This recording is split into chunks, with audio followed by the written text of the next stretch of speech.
লাইলার বকুল তার লগে কথা কইতেছে, এর লেগে সে মাইন্ড করবো। এর লেগে লাইলাই তারে কইতেছে বকুল তুমি চলে যাও। তুই তো ভালো হইলি কবে রে? তুই তো শয়তান হলি কবে থেকে রে? কি? না মানে এমনি করে তুমি আমার আগে কইতা। লাইলা, বিকেলে হঠাৎ করে চোখটা লেগে গেছিল, ঘুমায় পড়ছিলাম, তোর নিয়ে একটা স্বপ্ন দেখছি। কি আমি মরছি? অনেকটা ওইরকমই।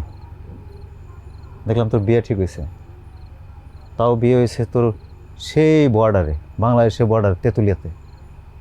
মানে ঘুম ভাঙার পরে তুই মরলে যেরকম কষ্ট হইতো না, ওরকম কষ্ট হইতেছিল, বুকে খুব খারাপ লাগতেছিল। দূর দিয়ে তোকে বাড়িতে এসে মানে বিকাল থেকে তোকে বাড়ির আশেপাশে ঘোরাঘুরি করতেছি, এখন ঢুকলাম। আর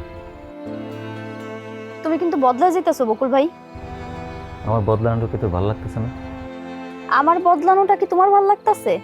কেন তুই বদলাবি কেন? তুই কি লেগে বদলাইতেছ? আমি বদলামু না? কি লেগে বদলাবি? তুই যেমন আসলি তেমনই তো ভালো আসলি। না, আমার আগে আমি যেটা ছিলাম তার তুমি সারাদিন অপমান করতা, আর এখন তুমি আমার নিয়ে স্বপ্ন দেখতেছো।